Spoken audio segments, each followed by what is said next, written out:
What's going on, guys? So this is going to be a little bit of a different video than what we normally do, and I'm sure you guys can already tell, judging by the thumbnail and the title of the video, this is going to be a fingerboarding related video. And I know I said previously in some of my other skating videos, like especially the ones where I was in my basement, that I wanted to eventually incorporate more things into this channel, just stuff that I personally enjoy and things that have always been a part of my life one way or another. This is something that I figured today was going to be a really good day to kind of just start introducing that a little bit. One, because I really didn't know what else to do today. I didn't want to just jump into another game already or just do more gaming videos back to back to back, because I want to try to see if I can split this up a little bit. And two, I tried to skate a little bit yesterday. I wanted to make a video out of that, and instead I ended up doing a video for the game Eyes. And originally I was going to actually work on a birthday session video down there, or birthday challenge session down there, because the trick I want to try to do for this challenge is switch front blunt, and I think I'm going to do it on one of my curbs if possible, or unless I end up going to a skate park where there's like a low enough flat bar I can try it. But I was kind of getting the idea for it, and then the session overall was just taking a turn, and the vibe was kind of getting the wrong way, and I just wasn't feeling it anymore, and it just ended up not being a good time, so I ended up just scrapping that video altogether. But I did at least get a start on learning that trick, and unfortunately I don't have the clips, because just with the session kind of turned into shit, I just was kind of frustrated. I ended up just deleting everything and didn't even think about it. But I do promise you guys I was working on that trick, and even though it was on a really small curb, I was popping into it. I wasn't doing it slappy. I was popping into it and getting into a switch blunt stall. And there's a couple where they shot out weird too, so I was getting into them, and we will be making a video with that trick at some point. But to kind of break it up a little bit and just to kind of give myself a little bit of motivation to try something new, we're going to incorporate some fingerboarding videos starting now. So what I want to do today, it's not going to be anything super crazy, but we're going to kind of just go over some of the stuff that I have as far as obstacles and show you guys the fingerboard that I'm working with. I do have two different ones. I don't know where my first one's at. Like the first one I really got, so obviously not like a tech deck or anything like that, like an actual wooden fingerboard. That one I ordered off of Black River a long time ago, and I don't know where that one's at right now, to be honest. I tried looking around for it multiple times, not even just today, and I couldn't find it. But I'm going to show you guys my current setup that I got with fingerboarding, and then also some of my obstacles. And then we'll kind of just have some fun, film some tricks, and see where we go from there. So yeah, I got a little case. Now this I actually bought from a skate shop that I go to in Cleveland, Ohio. They actually, in the last couple of years, I believe, is when they started really, I think somebody recommended it and they started selling some fingerboards there. But I believe the brand is called Yellow. And I apologize if anybody that's familiar with these guys, if I'm pronouncing that wrong. But it came in this case, and there's an extra sheet of, I don't know if it's actually rip tape, like the actual brand rip tape or what, but it comes with the mini tool. It's got a little file, and I've got that assembled. And then this tote right here has all of my obstacles in it. Now, the only obstacle that you guys won't see today, even though I've kind of already showed you previously, was the fingerboard mini ramp that I'm working on in my basement. Whenever that's finished, we'll have a video on its own of that. But we're gonna go through all these and kind of show you guys what I've got. Some of this is stuff that I bought from Black River, and some of it is stuff that I've either just randomly found at like a craft store or things that I have made. So let's go ahead and jump into it. First things first.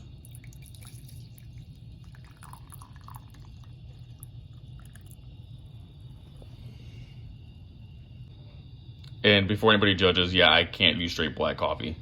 I can't do it. I've tried something with, at least for me personally, I don't know if anybody else is this way, but I can't stand the aftertaste, just regular coffee leaves, so I always have to put some kind of creamer in it.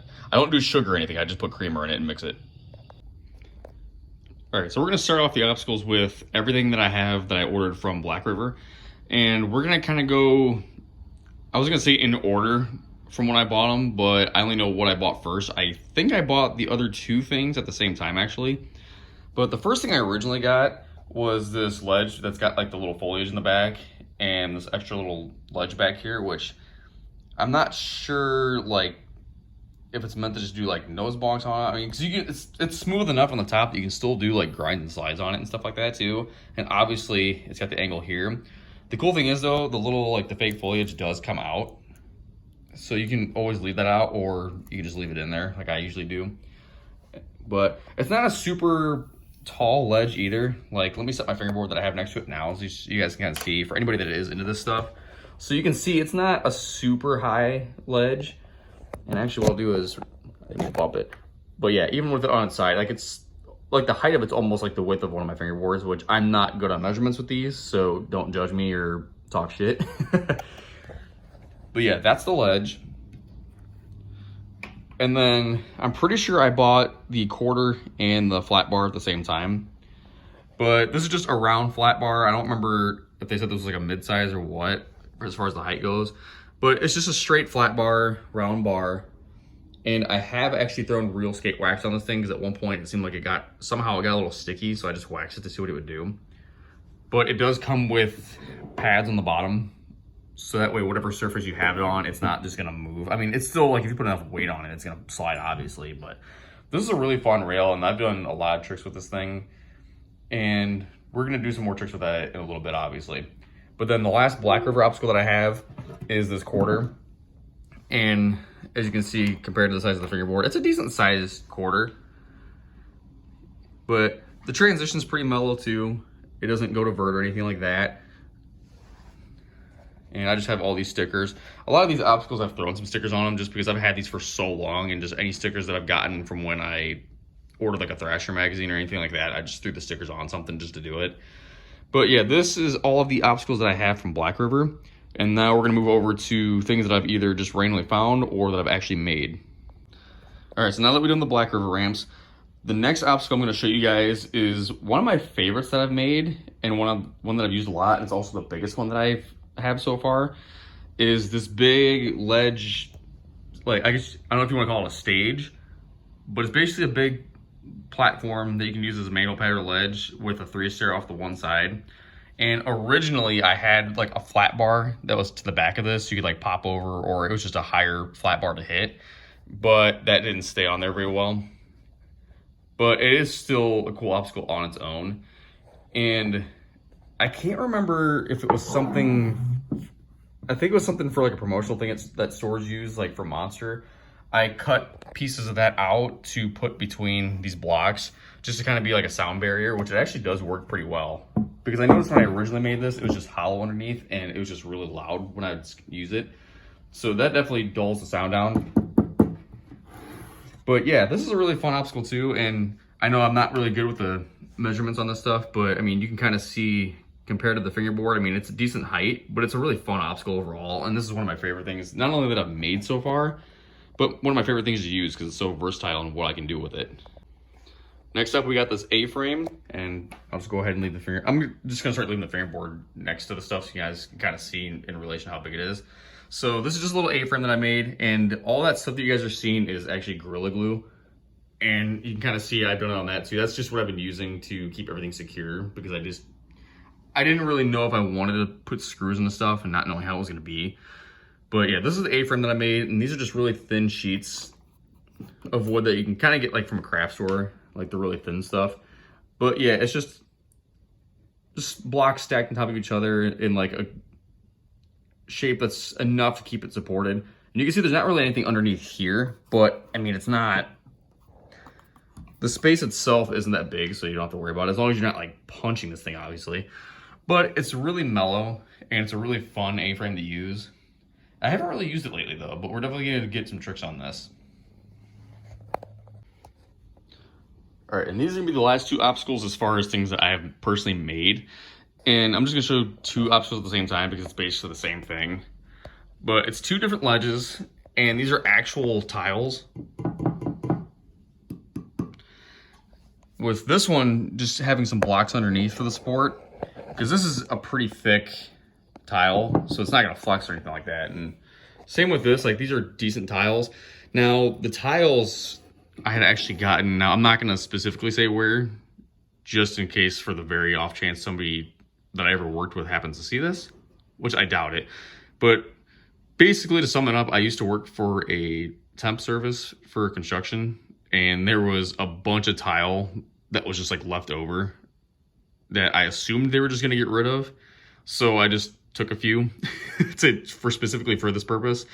But yeah, this one's just got 3 tiles, and this is just one long 2x4 that's underneath here. I can't remember if this is like a foot long or how big the tiles were. But same thing, it's just got Gorilla Glue underneath it, and the tiles are just stuck down. And even though there's like little gaps, it's still like it's not enough to like stop it. I mean, that side is, but like if you do it from the other side, it's really not. And this one is just one solid piece. It's got a little bit of weight to it though. But yeah, these are just both ledges and they're really fun. This one's just got a little bit more of an edge because it's not rounded.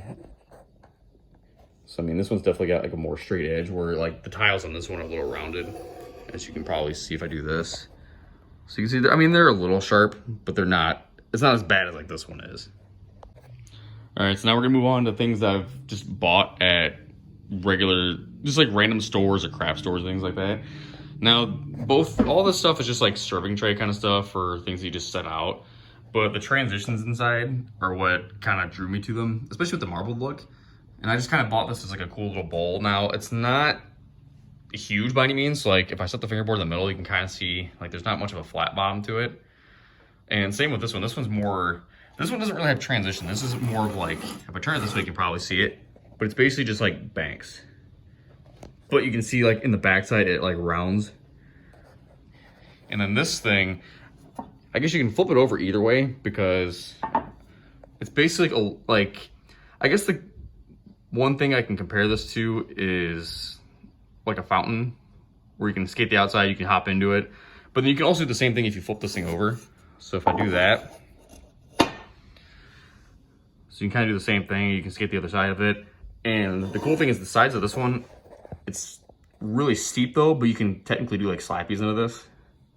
Now at some point I might wax this stuff up if I start doing this more, like using this obstacle more. And especially if I start making more videos regarding fingerboarding. But yeah, this is a cool obstacle too. It is kind of dry though. So this one's definitely harder to skate. Like if you're just doing slides, it's fine. But as soon as you start doing anything with trucks, it's sticky. And then the only other stuff that I've got left is just random pieces and parts. So you can see I still have a couple other tiles from where I got those from originally. So I still got one more blue one. I had a ledge that originally was with this tile. This one's really nice. So you can kind of see, even though it's like squared off on that side, this side's a little bit rounded. And I actually had two blocks, like one on each end. And this ledge was super fun to use. I gotta figure out a way to incorporate this back again. But yeah, I still got some other tiles. And then I also have this too, which is actually just a bar that was from some kind of shopping cart. It was rusted off. You can see it. It's so bad that it just broke off. But I figured it'd be a really cool rail. I just don't know what I want to use it for yet. I know I want to use it, but I don't know what I'm going to do with it yet. But you can kind of see it's got like the, and some people call it like bear trap or like close off rail kind of thing where it's got the angle at the end. But yeah, we'll figure something out with that. It's going to be a fun thing to use. All right, guys, so that sums up all of my obstacles that I have for fingerboarding. Obviously, aside from the mini ramp that I still got to finish. But I think with that, we're just going to kind of have some fun. I'm going to film some tricks and just see what we do with that stuff, and then we'll go from there. All right, so the tricks in this video might not be the craziest tricks, and I'm not some crazy talented fingerboarder. I can definitely like hold my own and do tricks with it, but I'm not going to say that I'm like professional status because I'm definitely fucking not. But I think what we're going to do for this video, and not even just with like the Black River obstacles, but everything else that I've got, I think what we're going to do is try to film at least 3 to 5 tricks per obstacle, just to kind of get a range of what I have and what can be done with them. But we're going to start off with the Black River obstacles. And I think we're going to kind of approach this the same way as me like revealing this stuff. So I think we're going to do Black River obstacles first, then we'll do the obstacles that I've made, and then we'll finish off with the stuff that I've just randomly found. So let's go ahead and jump into it.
So there you guys have it. Those are all my fingerboarding obstacles, whether it's stuff that I have personally made or that I own, my fingerboard, and a little bit of what I can do with one as well.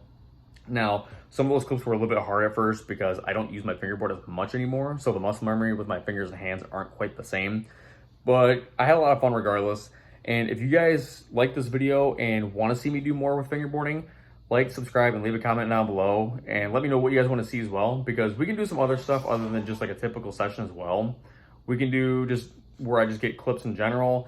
We can do videos where I'm making an obstacle because I have some other ideas of stuff that I want to make based on like some scrap stuff that I have. Or we can even potentially do some street missions when I'm going out and skating. I can do a separate video where I'm just fingerboarding as well. But whatever you guys want to see, just leave it in the comments down below. But hope you guys enjoyed the video, and I'll see you later.